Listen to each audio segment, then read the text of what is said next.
Right, good afternoon, everybody. Hope everybody is well. For those of us who have just joined, just a bit of meeting etiquette. Could everybody please mute themselves for the duration of the call? We are going to be recording this and putting a blog together. So Chatham House rules are suspended. If anybody doesn't want to be identified, please do let me know via the chat function and I will leave you alone. So yeah, look, thank you everybody for joining us, and welcome to our second roundtable on the COVID situation. Today's chat is continuing to adapt and preparing for what's next. So as we emerge from lockdown and we return to the workplace in the next couple of months, what's the working landscape going to look like, and how do we start planning and managing the risk for those next steps? So for our conversation today, we've invited Jane Taylor along to lead the chat for us. She's going to help us start to think about, what is coming next, and hopefully facilitate some exchange of views and ideas. The session is absolutely aimed at being interactive. And so it would be really helpful if you do get involved. You can use the chat function to get involved in any questions, and please do put your hand up if you would like to speak and ask Jane a question or put your thoughts forward. I know a number of you have had chats with us beforehand and mentioned a few things that could be interesting and that we could discuss. So unless you tell me otherwise, I will pick on you and ask you about that stuff. So Jane Taylor. Jane has been a HSE professional for the last 30 years in the chemical and the engineering industries. She's worked across nuclear, aerospace and marine sectors, and she's led HSE in global and in-country capacity. She's currently the HSE global point of contact for the Rolls Royce civil aerospace business and the head of the HSE in the UK, leading a business which has over 20,000 employees. She sets the strategic direction on a journey to zero harm and leads the business on HSE improvements, and that includes coaching the business leaders to create a work environment where everybody takes care of themselves and where everyone can be at their best. Jane's going to start us off today with just a couple of slides and a bit of information about her experience over at Rolls Royce, and then we'll open the floor up to questions and debate. We've got an hour today, so we'll be wrapping up about 5 o'clock. I appreciate a few people have said they may need to drop off early, and that's no problem at all. So I'm going to hand over to Jane now. So Jane, welcome. Thank you, Laura, and welcome everybody, and good afternoon.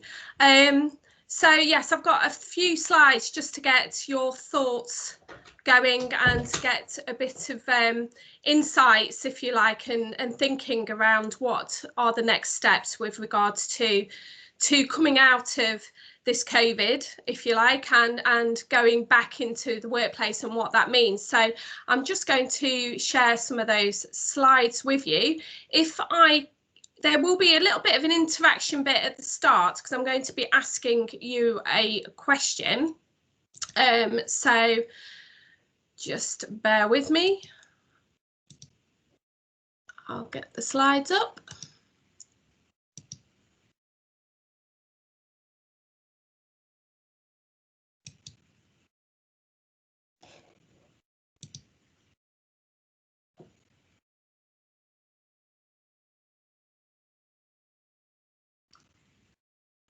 Can you see that, everybody?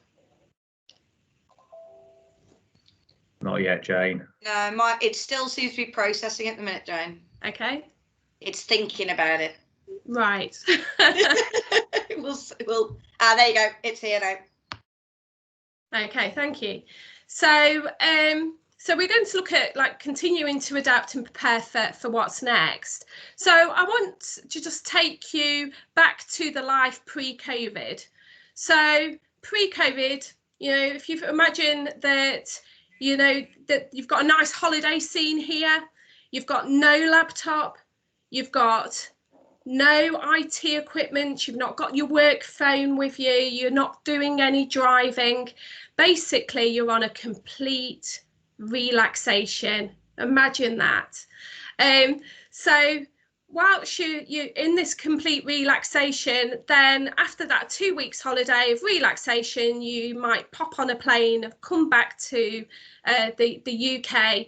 You know, the first thing is, how does it actually feel when you first return home? If you had a one descriptive word of how it feels, what would that be? I'd like you to use the chat. I know Laura can see the chat. I might not be able to see it come up. But with the chat function, how does it actually feel when you first return home? I know that when I first return home, the first thing I usually notice is things look different. The environment looks different. There's more leaves on the trees, or there's less leaves on the trees, depending what time I come back. It just feels very different. I get in the car. It feels slightly strange. I've not driven for 2 weeks. It's almost like I've got to learn how to drive again. So how does it feel to you? Does it feel strange? What is it? What is that key word? So pop that in the chat, because... Can you see the chat at the moment, Jane? I can't, no. Okay, I can read these out to you if you like, because we've got lots of one words in here. Brilliant, shout them out. Okay, in fact, there's more still coming in as well. So let's go to the start. We had flat, we had OMG, refreshed, depressed, pleased, anxious, cold, miserable, depressing,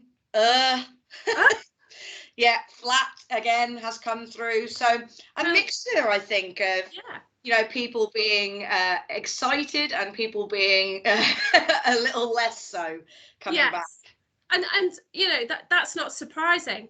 So how do you think, from that holiday, how would it feel when you return into the workplace? I know that when I return into the workplace, sometimes I feel a bit overwhelmed by the amount of emails that have been sitting there for 2 weeks, even though I had my out of office on. So, have you got any one word feels of how it feels when coming back into the workplace? So if you can just pop them into the chat, and if Laura can shout them out as they're coming through. They may be the same words, they may be slightly different, because now you're back into the workplace. So yeah, a few coming through. So for me, it's two one words. It's cheating slightly. Excited, but anxious.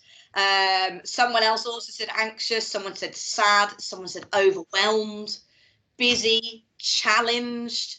Quite a lot of things coming through here. Someone said raring to get stuck in. Excellent. Probably not quite one word, but we'll let them have that. So yeah, lots of things coming through, but again, seems to be a bit of an overwhelming theme there. Great. So I can resonate with a lot of those, and so if we go to the next slide, some of the words that you said are on here. You can feel a little bit distracted. You can feel there's a lot of changes. You might have to a long day on your first day back from your holiday. A long day at work can actually make you feel a little bit tired and fatigued, overwhelmed, be a bit stressed. Everybody's coming at you on the first day because you've been away and lots might have changed. Could almost be a bit of nervous. It depends where you are on mental health, because people can be feeling nervous and anxious, but other people are very grateful.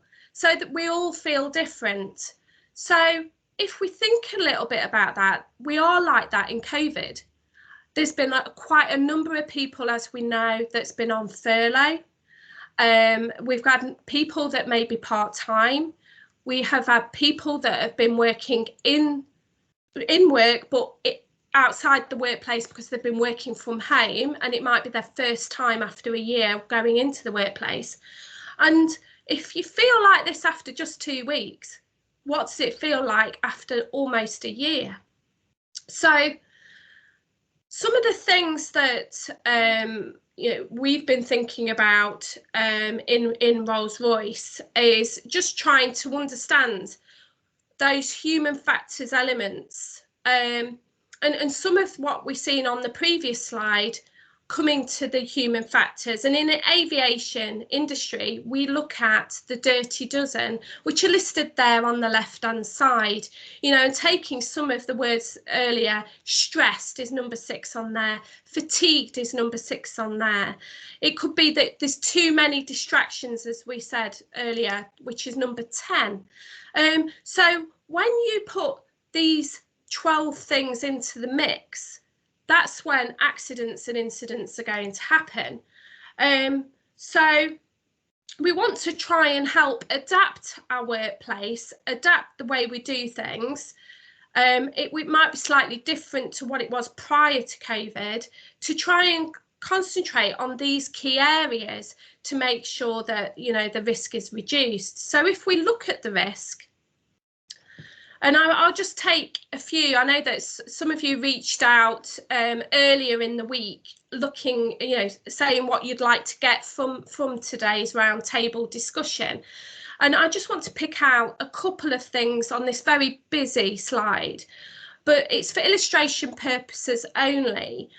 So if we have a think about mental health, which is the pink coloured circle here, prior to COVID, mental health may be, you know, no absence at all because people are in the workplace, they're engaging. There might be a few people that have got acute mental health, but it can be managed quite swiftly, and therefore the probability will be quite low. And with COVID, we've actually increased the probability of that. We haven't got the same interactions as we might have done in the workplace before. And people are feeling a bit of the human factors piece here that exaggerates the acute mental health, which is pressure, stress and fatigue. And if we left it unmanaged, then that can turn into chronic mental health, which, you know, that means that the impact goes from not just no absenteeism, but we could be looking at sickness absenteeism as a result. And so, you know, we need to manage this. If we think about travel and driving on company business, so travel could be worldwide travel, it could be just traveling in country. You know, prior to the pandemic, you know, there might have been a major injury in a car accident. I mean, there's lots of incidents that happen on the roads, as we know, but there's a lot of controls in cars nowadays, so the injuries and the probability of having that type of injury are going to be quite low. But with COVID into the mix, you know, people travelling, going outside the country, we could actually be increasing the probability. And also because people are feeling pressure, fatigue, stress, distractions because of all those things in their mind that wasn't previously in their mind prior to COVID. You know, people feel anxious and anxiety because they're travelling again. We could be actually increasing the probability of an impact. So, you know, there's a couple there which demonstrates to us that, you know, COVID, albeit, you know, we've gone through a peak of change, that change can actually increase the probability of something happening. So we need to manage it. So this is my last slide, and then we'll open it up to discussion, because I think the discussion is really, really important and more valuable. But just to give a feeling about some of the things that's what next. So in Rolls Royce, what we've looked at from our what next is how we bring people back to the workplace, and looking at those human factors areas, which is, you know, it could be lack of resource, it could be communication, it could be complacency, which are the human factors areas that increases risk. We've actually considered those in a coming back to the work checklist, as well as a new induction. And so some of these checklists actually consider a one-to-one manager-employee discussion about how are they feeling. You know, are they feeling anxious? Are they feeling all of those things we talked about a few minutes ago? Because if they are feeling that, there may be some additional controls that's needed to put in place. They might need a bit of retraining. They might need a mentor. They might need to know who their mental health say first aider is, someone they can go to that can direct them to the right resources to get any help that they may need. When we're looking at the managing risk, then, ideally, if we've got pokey-okey designs, then, the human factors goes away because the incident's a low probability of happening.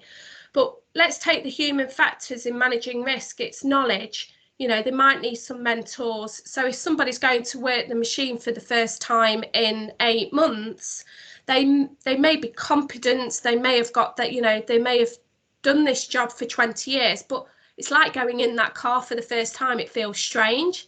So they might need a mentor, and a mentor that's been in the workplace all the time, and sign them off. And that's what we're doing.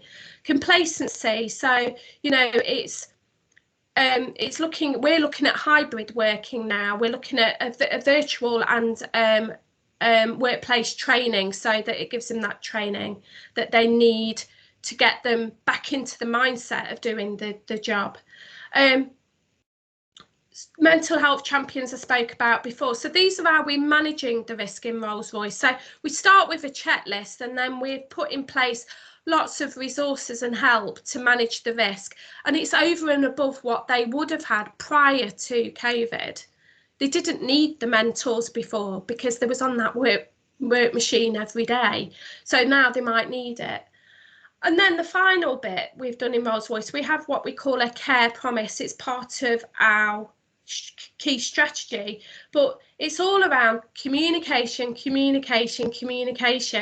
It's making sure that we have those global health days to help people speak about how they're feeling, but it's not just a day thing. We've put obviously controls in place that they can get the help that they need on a daily basis. Having regular communications and check-ins, having employee tech touchdown sessions, and we've got assessments, Pascal assessments, that we can monitor the health of the team and the organisation, so we can have open discussions about what's next. So that's a little bit about what we're doing in Rolls Royce, and hopefully I've given you a bit of a food for thought with regards to what you're doing and what you might want to do. So I'm going to put myself on silent now and hand it back to Laura to open the open forum session. Brilliant. Well, look, thank you so much for sharing some of that, Jane. Some really interesting stuff in there, and I particularly like the bringing people back to the workplace, the checklist. I think that's actually something we've been talking about ourselves internally at the recent board meetings, because we do return to work checks when someone's been off with a physical sickness or with mental illness. But yeah, we were actually just debating the use of them for people coming back off furlough. So I think that's really interesting. Can I ask anybody that wants to join in the conversation, if you can put your hand up, and I'll try and come to you in as much of an order as I can. But it was interesting, Jane, you talked quite a lot about the travel aspect. And when we were chatting to people, about this topic before the event, travel was a major one that came up quite a lot. And Steph, I think Steph's here. Are you, Steph? I am. You are. Hello. I know you mentioned it. You said travel's kind of your biggest headache at the moment. Yeah, it is. And Jane, first of all, thanks very much for taking us through that. It's very, very interesting to see what other organisations are doing, particularly people like yours who are, are well up there. So we're just before I go into that, Laura, we're doing a lot of similar things. I think what it really does depend on is what industry you're in and what your makeup is. So, we are heavy manufacturing side, minimal as far as office environments are concerned. So we're quite blessed in that sense, because I'll be honest with you, the majority, if not all of our manufacturing sites have not been doing anything massively different throughout this whole pandemic, because we've had to, well, in a lot of cases, we've had to overproduce because our order book has been so busy. So we've been quite blessed in that side. What it is affecting, though, is a smaller minority of people, to Laura's point, such as my role, and probably about 3,000 or 4,000 of us, where we regularly travel to do our work. That now we really do not know what that still is going to look like. because and I'm going to sound like I'm talking myself out of a job here, because as far as being an essential person to travel is concerned, when you look at the criteria, I don't meet that. You know, there are people traveling in our organization because if they didn't travel to our sites and do particular tasks, equipment would stop working and we'd stop producing for the customer. If I go there, that isn't going to happen. I might make it a little bit safer, but you know, I couldn't deem it. I wouldn't fool myself and put it into the essential box. So, I mean, now you can turn around and go, well, what's the purpose of your role then? Well, you know, let's not get into that whole debate. But you know, that's where we've got a little bit of a conundrum at the moment, because with everything you talked about, Jane, we're doing exactly the same. We're comfortable with it. We're putting everything in place. Our offices are well set up. We've done surveys with people. We've got all that in hand. It's this other element that we're not struggling with. It's just not knowing, because of all the different variants across different regions and restrictions and travel, you know, what do people want, what's isolation, etc., etc. So that at the moment is a big question mark on it. So hopefully that answered that, Laura. Yeah, absolutely. Do you have any thoughts on that, Jane? Yes. Likewise, in our industry, we have service engineers that have to travel to different countries.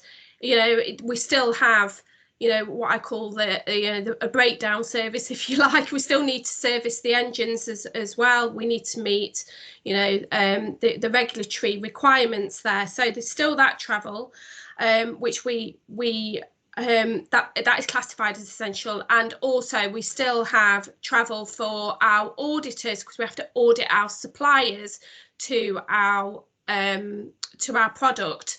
So they're supplying us materials for our product, and we need to make sure that they're following the required rules.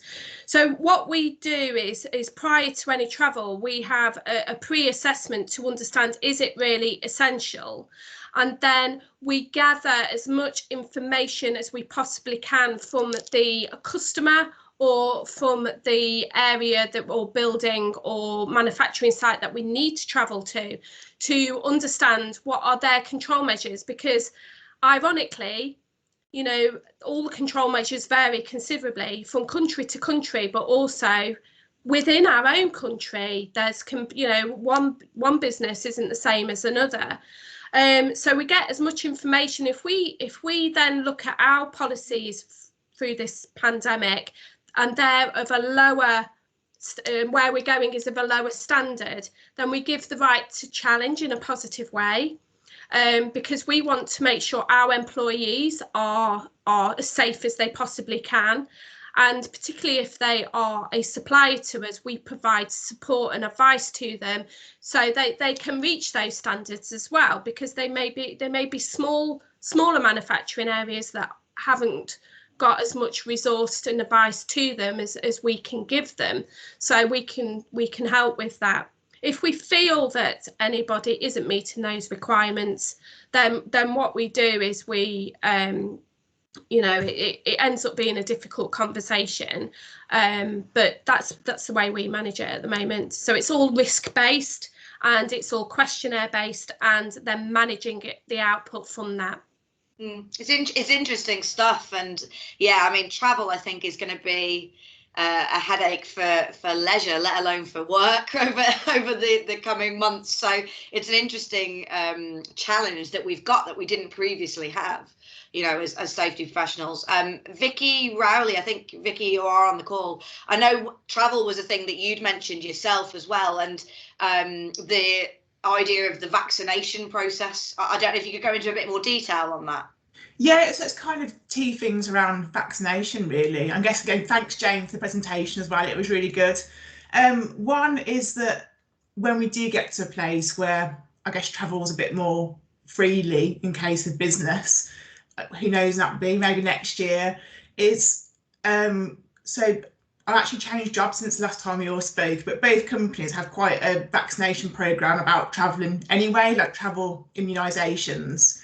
And the debate's been opened about, as the vaccine becomes more freer in the next year or so, will companies be offering that as part of their travel?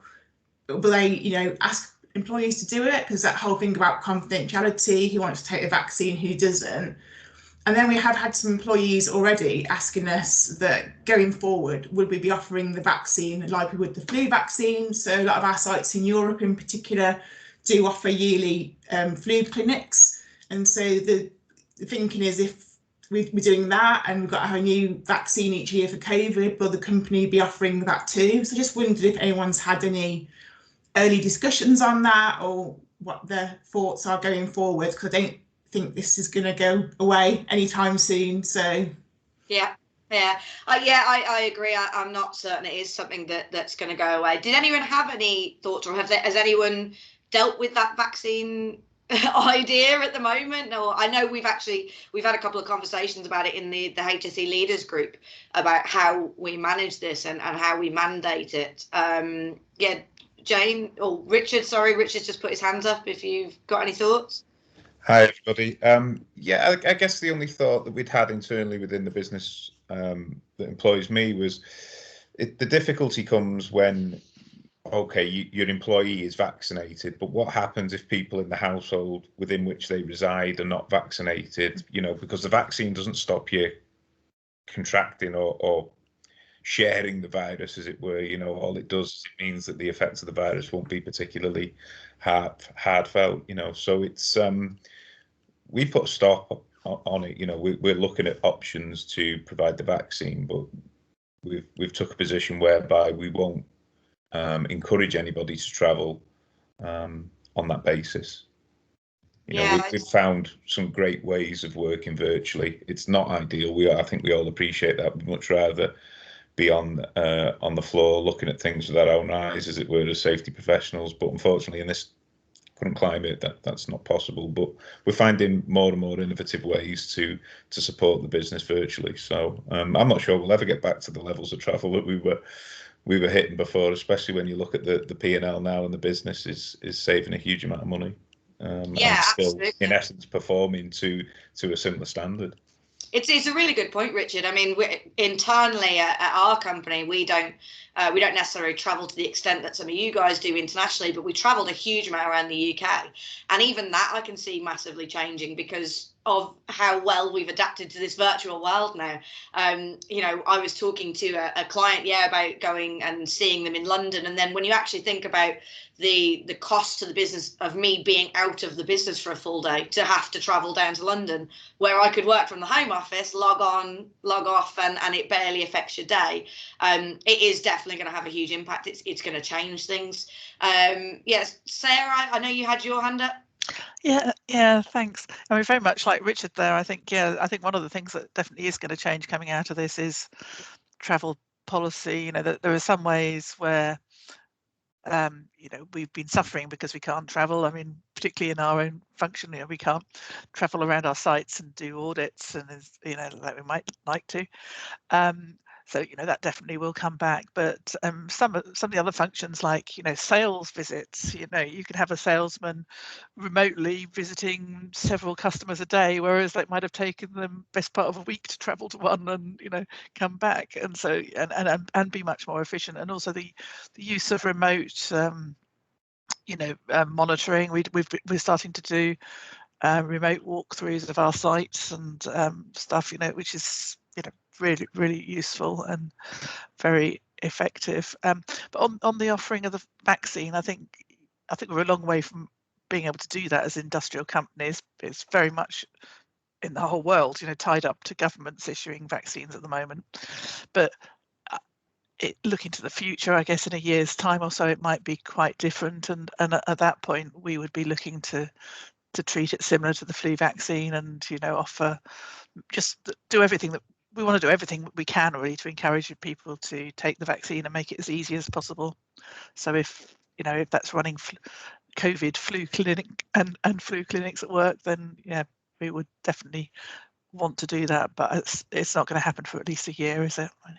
Yeah, it is a slow process, but, you know, as Vicky said, I don't think this is going anywhere for a while. Yeah. So it is going to be, I hate that phrase, but it is going to be the new normal, how we do this sort of stuff now.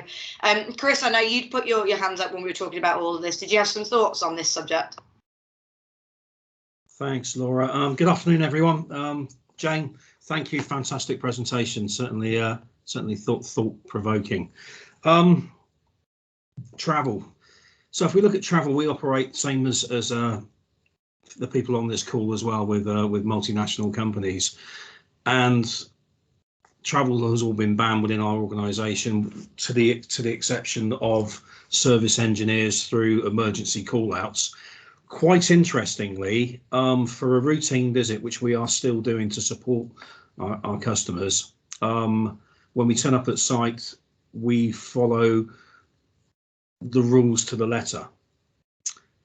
Unfortunately, that seems to go out the window with COVID rules when there's an emergency situation that a piece of their equipment is about to go down and they're going to stop production.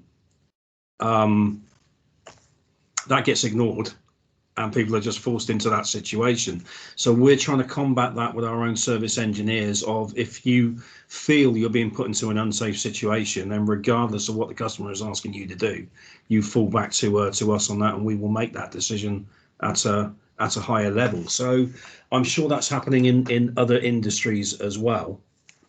Yeah, the best way of doing things doesn't always work out. In terms of traveling, we have a lot of stuff going on in the Asia Pac region at the moment, and to travel there would take somebody out of the business for, I think it's a minimum of 5 weeks now, to go get tested before you go, get tested when you land, isolate for 2 weeks, do what you need to do for 3 or 4 days, get tested before you leave, come back, get tested when you land, and then quarantine for a further 2 weeks. So a bit like Richard, we've been looking at, well, what other technology can we use? Teams on mobile phones, remote visits. We've had accreditations for moving from 18,001 to 45,001, all done with virtual teams by providing documentation in advance, and then by doing virtual walking, talking tours. Gemba walks by mobile phones. We're now looking at the possibility of purchasing HoloLens 2. Again, this is all new tech to an old person like myself, and I'm still trying to come to terms with what this can give us. But the future looks very bright with that. So I don't think, as an organisation, we will look to go back to the previous ways of working, even if travel opens up, at least for the next 18 months. I think that's all really, really relevant points, and the travel aspect, like you said, it is going to change. I think we do have to look at all these new ways, and I'm with you on the technology. I mean, it's taken me 12 months to get used to using Microsoft Teams, let alone anything else. In terms of that return to work, I know that was a big thing for a lot of people. I think, Jason, you'd mentioned maybe a slightly different issue with the return to work, in that I think you said you had a few people who didn't want to return without being able to be vaccinated. Yeah, I mean, because of the mixed age ranges most workforces have, we have, you know, age range from the 60s right down to the 20s, and there's quite a bit of anxiety from those who are probably in the 30s and under groups who haven't even received their first vaccination yet, saying, you know, we're not comfortable coming back to the workplace until we've had at least our first vaccination. So we're having to think about how we can accommodate that onboarding back into the workplace whilst still managing those with anxieties and still meeting the business needs, as we've done sort of like for the last 18 months. But I think the only way you can realistically do it is to address it on a case-by-case basis, because obviously each individual's concerns are specific to the individual. So most of the case we're relying on the conversation between line manager and subordinate, for want of a better word. But it's clear that that level of anxiety is there between those in that sort of group where people haven't received vaccinations yet. Yeah, that makes sense, and we're definitely feeling the same internally. You know, from our company, there is definite reticence around returning to work without having that protection. I think, you know, we've very much got used to not putting ourselves in harm's way, as it were, for sort of the last 12 months. Jane, what were your thoughts on that? Yes, so we've had similar questions from some of the employees, and one of the things we need to realise, and I think we do as professionals, but it's ensuring that employees understand that even when vaccinated, we still need to keep that distance. And prior to the vaccination, that was what was helping keep the levels down. I mean, from our business, we have had very few transmissions, because basically, you know, we are keeping with that distance, and, you know, keeping with the washing hands, disinfecting the areas, etc. You know, all of the COVID requirements to be COVID secure, and we reinforce them by a lot of assurance checks. And what we find is that behaviours change when people think that they've been vaccinated and they can work closely together. And it's a funny cultural mindset. I think through this pandemic, for me, it's been very interesting looking at the way people behave and change their behaviours with different announcements by the government, and how those behaviours change. Because, you know, like opening up the pubs, for example, and saying you sit outside, you can have 6 people, etc., etc. You know, in the workplace, we're saying keep your distance, and people are outside because we have a no smoking policy, but they can freely have their breaks. If they want off site, if they are still smokers, they can do that. But we still encourage, because they're on work time, that they should keep their distance as well. And people's concept is, well, I do this in my private life, so why can't I do it in the work environment? And you know, the vaccine is just one of those. People's perception, vaccine equals we can just drop our guard, but we all know that there may be another variant, and we need to be careful that we're not encouraging another variant at this stage until we learn more from the medical practitioners and World Health Organization of how this is going to pan out. So I can resonate exactly what you say, Jason. Yeah, it's a really good point, that actually, around the complacency aspect of it, because you know, there was an attendee who's not been able to make it today who had mentioned to us previously that's actually an issue they've faced in vaccinated people that have returned to work. They've had a few cases because all of a sudden they think they've got this level of protection, and the rules kind of go out the window. Chris, Chris Ramsey this time, what's been your experience of that? Hi everyone. Thanks, Jane. Really good presentation and good debate as it was last time. I think I've got 2 points. I mean, firstly, just picking up on the complacency bit. We're currently, as a business, we've just applied, we're registering for the lateral flow testing through the business, which I think personally is the right thing to give employees the best chance of having or picking up the lateral flow testing. We're not doing it on site. We're going down the route of sort of workplace collect.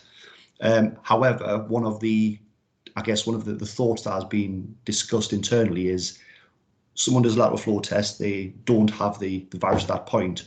Will that change their behaviours as they come onto site? And if we insist that contractors and visitors do the same thing, will that then invariably lower their guard as well? So it's an interesting debate. So vaccinations as well as testing does imply that actually we don't have it, therefore we can do what we want. So there's a bit of work to do with that. And the second point, we, similar to Steph, we've been manufacturing throughout the pandemic, but in the early stages last year, we put as many people working remotely as possible, including some of the management team and certainly the people higher up the organisation. But we found, obviously, from a working effectively point of view and an engagement point of view, it was best to have the managers back on site. But we're getting some resistance from some of those individuals who have remained working from home or working remotely, whether it be a hybrid model or full time. So we're finding I think there's really a little bit of challenge from sort of mid managers to come back on site more often. I just wondered if anybody I think, as a business, Genuine and Polypipe, we're kind of in that middle ground. We've not followed everybody, but we have followed some, and it's a bit of a strange one. So it's just managing that. So any thoughts, welcome, really. Chris, what is the reticence around? Is it around concerns of transmission? Is it, you know, I can do my job from home, I don't need to be on site? Where is the resistance coming from? It's the latter. I think the fact that we've proved it can be done, and as a business we have, I do concede it has worked, but there is a feel that, you know, having managers and sort of senior supervisors on site, there is that definitely a place for that. And as a business, we're kind of saying, right, you know, as restrictions are being lifted, let's sort of get them guys back. But they're saying, well, for the past 12 months, we've been, they believe, effective, and they have been effective, but it's just getting that balance right. And it's proven a bit of a challenge with individuals or certain management teams or certain sites within the group, really. Yeah, absolutely, and I completely get that. It's a challenge that we are facing ourselves at the moment because, you know, the same. Everybody has been working from home for the last 12 months, and they've been brilliant. They've been very, very effective at their roles. So, you know, trying to encourage people back into the office is tricky. You know, they don't have the commute anymore. They're getting, you know, better health and things like that. So just a few things that we've been doing. We've been putting in healthy lunches. So for the month of May, we're going to have healthy lunches and things like that delivered to the office, so we can provide that for staff to try and encourage them. Look, come in, you can have a free meal. You know, think of it from a social and health perspective. And one of the other things we've done is, from a culture perspective, we've got a freedom and responsibility culture. We're saying it's absolutely up to you. You work where you feel is best to work, but with the caveat that it's in the best interest of the business. And sometimes it is of the best interest of the business for you to be in the business. Obviously, we're very early on in that journey, so we'll see. We'll see how that works. But yeah, it is a really, really tricky area. Paul, I know you'd put your hand up. Have you had any success with this or facing similar issues? Hey everybody, just to say, like Chris, like Steph, you know, we've been manufacturing all the way through. That's a good 80% of our workforce, really. We're only UK based, so we haven't got international travel to worry about. We've hung our hat on the fact we put so much effort into getting our COVID controls right. We expect people to be on site and supporting, which does seem to be a bit different to the general consensus that we've heard so far from everybody else. But, you know, as a safety team, I can say that me and my colleagues have done less miles this year, most definitely, quite a few less. If we need to go, we go. If we need to audit, we audit. And if we need to support after an accident or anything else, we're getting out there. And then, Chris, just picking up on your point, perhaps, I guess there's an element of it depends what your management culture is, but our managers have been very clear, you know, 21st of June, if Boris says go, it's business as usual, you know, without being horrible about it, unless you've got a very serious issue on a case by case basis, as has already been said, we're out there, we're getting on with it. So that's kind of our stance, really. So I thought I'd share it because it does seem a little bit different perhaps to some of the others. It is different, yeah, absolutely. And I would say it's different to a lot of people that we've been speaking to. I think a lot of our clients, they are trying to embrace this new working from home, this new world, the flexible working, but it's going from having complete flexibility to this sort of hybrid working model. I think that a lot of people are having that issue with. And don't get me wrong, we will be hybrid. We're not going to say thou shalt always forever now be back at work like it used to be, but it will be hybrid. But I think the term was best interest of the business. Mm-hmm. For a lot of what we do and how we do it, the best interest is to be on site. Exactly, yeah, which is why I think it's a term that works quite well. If you are always thinking in the best interest of the business, you know, it's getting them to use that commercial side of their brain, I think, and try and think about it a little bit outside of themselves. Before this event, there was a question from Andy Hamilton, who's not been able to make it today, but he was actually asking if there were any sort of data-driven approaches to this return to work and getting this hybrid model working, if there was any actual evidence so far. Laura, I am here. Oh, you are. Hi, Andy. I didn't see you pop up. I don't know if you can expand on that. As well. Yeah, I mean, for us, obviously, you know, we've got large manufacturing environments as well, and everybody's been in, but we've got additional COVID measures in place. But what we're trying to do now is manage that return into office spaces And yes, we've got everything in place in terms of being COVID secure, but as I keep telling our leadership team, one of the elements of being COVID secure, one of the factors is the fact that we have less people in the office space. So yes, we have screens and we have additional cleaning and all those things, but when we're operating at 10 to 15% occupancy levels in the office space, that is one of the elements that's keeping us COVID secure. Now, we've got nobody on furlough, but we've had a bit of a rotational program of people coming into the office and working from home, vice versa, to manage that sort of 10 to 15% occupancy. I guess our challenge now is, what data do we use to start increasing that occupancy? And now we've created a bit of an algorithm that helps us look at the vaccination program and how that fits with our age demographic. So when are our employees likely to have their first and second vaccinations, and then taking some level of risk based on knowing the fact that some people won't have had their vaccinations, but if the majority have, can we bring them back in? And then we've got a bit of a risk management process that says, okay, when we move to 25 or 50% occupancy level, we'll do a risk assessment on that office space and the 4 or 5 people we're going to bring into that office space, and what additional risk do they bring as a group, rather than looking at it at an individual level, because there's concerns about sort of privacy and that sort of thing. So I'm just wondering if anyone else is using data to start to rebuild their office population and how they're thinking about it. Jane, I don't know if you've got anything you can weigh in on that. So what we've done is we had a number of old buildings which we was going to knock down pre-COVID, because we're actually building new factories. So those are aging infrastructure. So what we've decided is, with the COVID, we shut that infrastructure, which actually adds more of an impact on the office areas, because it means that office areas that had 300 people in before the pandemic, we may, if there wasn't a pandemic, you're talking 600, and we would be looking at a hybrid working anyway. So we have done some ratio thinking, and actually started to look at the layout of those office environments to understand the ratio of people coming into the office and how many people that would mean. So use, for example, it'll be 6 people per desk, if you like. That doesn't mean you put 6 people on a desk, obviously, but it just demonstrates that we need that hybrid working and flexibility.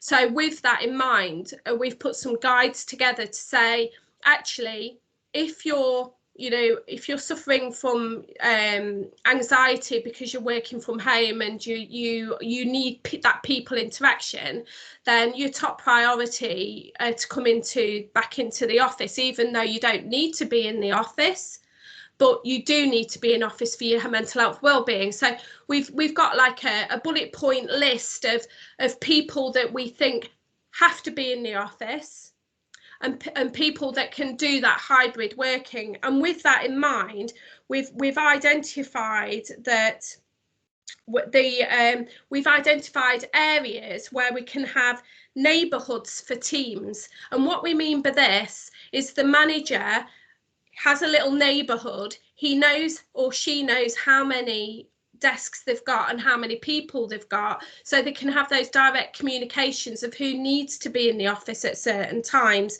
And also in those neighbourhoods, what we're also saying is that the whole team can come in and use several large breakout areas, and they might say, actually, once a week, we're still discussing this, but once a week the team has to get together as a team, and we have all of our face-to-face discussions that we need to have on those days, social distancing, etc. But it gives them that hybrid working, so that when they're working at home, they can continue the work that they're doing at home, but when they need to be in a team, they can be in a team in the workplace. And that potentially will have a positive impact on health and wellbeing, because those working from home have been back-to-back teams meetings and no rest in between.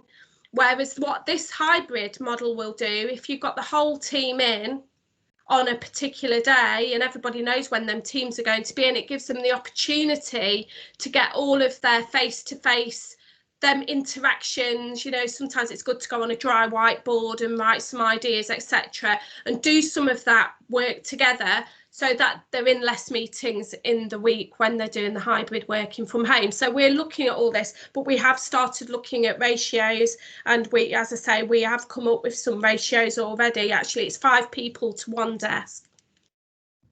Interesting stuff. We do like ratios.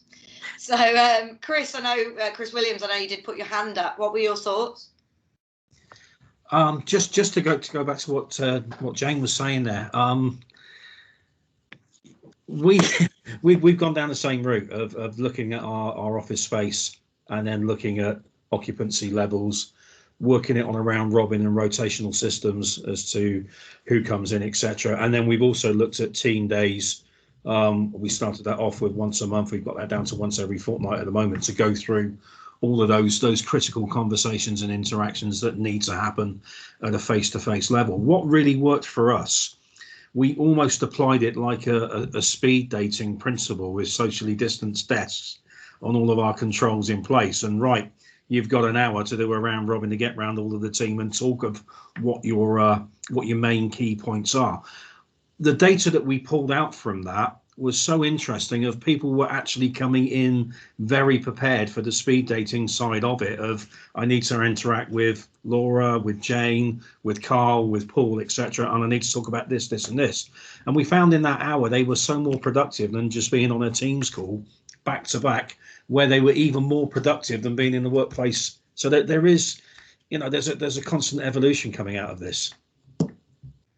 Yeah, I think constant evolution is absolutely a key point there. I mean, it's something that we've all been dealing with for the past 12 months, that constant evolution on guidance and changing of procedures, and you know, as new information comes to the fore. While I've still got you, Chris, as well, I know we were talking earlier about the picture behind you and this bit of kit that you've been using, which I think is really, really cool.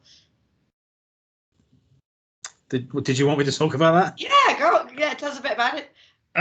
So the picture behind me, I'm unfortunately, I don't have shares in the company. I think I missed out there. Certainly with what my company is putting through to this Austrian outfit.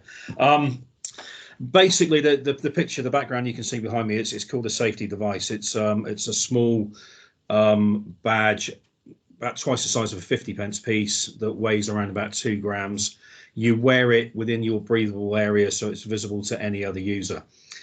We started this off as a trial for one manufacturing area because we had to get customers into our test facility to basically approve the next stages of the project that we're working on, and we didn't want to delay that at all. So looking at all of our COVID safe controls, was there any additional measures that we could apply?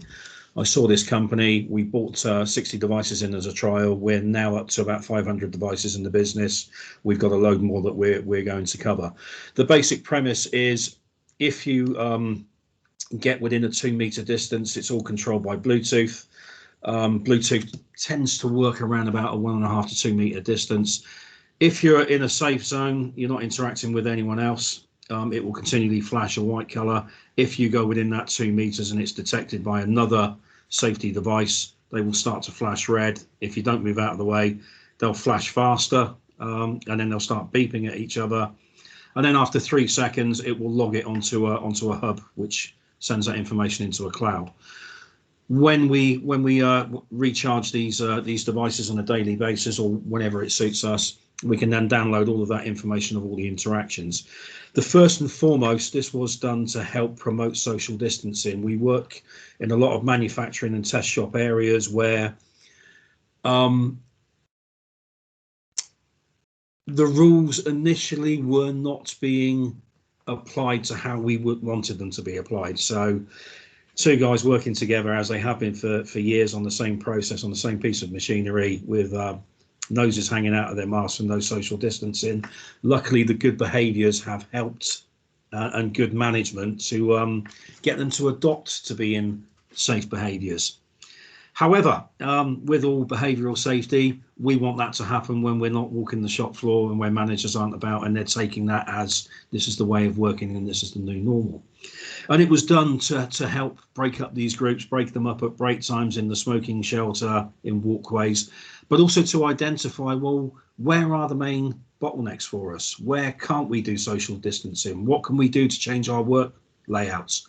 What can we do to change our practices? And so we've made some improvements in those areas. The second point to that, and again, we haven't furloughed, we've continued working throughout the start of the pandemic. Apart from office working staff, anyone involved in manufacturing has been in on a day-to-day basis. So there are pluses and minuses to people's mental health and well-being with that approach. But with the safety devices, we haven't had any transmissible COVID infections throughout the business. The low amount that we've had have been contacted through family members, which is fantastic. However, if we were to have an outbreak or an infected person, we can then go back to the hub, look at which badge belongs to that person that is displaying symptoms, and then we can do a very in-depth track and trace of exactly who that person has interacted with, for how long, how many interactions. And it's like the layers of an onion. You can peel this back and back and back, rather than us taking the wrong decision for the right reasons and perhaps closing down a whole production department when we don't necessarily need to, or closing it down because it's the right thing to do because there's been too many interactions. So for the cost of the setup, I think with the whole process, it works out about €65 per device. That's my sales pitch done. Yeah, very interesting stuff. Are you sure you don't have shares in that company? Unfortunately not. I missed out there. Well, look, we're nearly at the end of the session now. We've just got a few minutes left. So, Jane, if I can just throw back to you, any final thoughts? I know we've covered quite a lot today, but what would be sort of the key takeaway, I guess, for you from this session? Yes, thanks, Laura. I think the key takeaways for me are, everybody's having similar challenges with regards to that, what are the next steps. I think there's a little bit of the unknown because we never know if there's going to be another variant. And I thought it was an interesting discussion about lateral flow testing, and I could go for hours on that because there's pros and cons obviously with that. I think what's interesting is the travel, and I think that a number of us said it's actually post-COVID, or if there is a post-COVID, but as we start going off this bow wave, we may be working very differently, whether it be working in the workplace, in the office workplace, and social distancing and hybrid working, or whether it's how we think about travel, and if we need to travel, and do we need that cost burden on the business, or could it be done more effectively remotely? And I think there's almost a new term, hybrid travel. But I know hybrid can mean something else in travel terms as well. But I think I think it's made everybody, what I've heard is it's making everybody think very, very differently of how we do business. And I think time will tell whether this will take its toll on people's mental health or not, or whether it's a positive thing or a negative thing. But I think personally, my takeaway from this, it can be a bit of both. Brilliant. Thank you very much, Jane. Well, thank you everybody for joining us today and for the input. Brilliant discussion again. I love doing these with you guys and hearing all the different approaches. I think it's so important we have this peer-to-peer sharing in our industry. So really, really appreciate you guys taking the time out for it. As usual, we will continue the conversation over on the HSE Leaders app or area. So feel free to come and have a chat to us over there. We have also recorded the event, and there is going to be a blog piece off the back of it. And that will also go into the HSE Leaders group if you do want to access it. But yeah, thank you very much. And hopefully we will see you all again soon. Thanks, Bye, guys. everybody. Bye. Thank you. Thank you, everybody. Stay safe. Bye. Bye.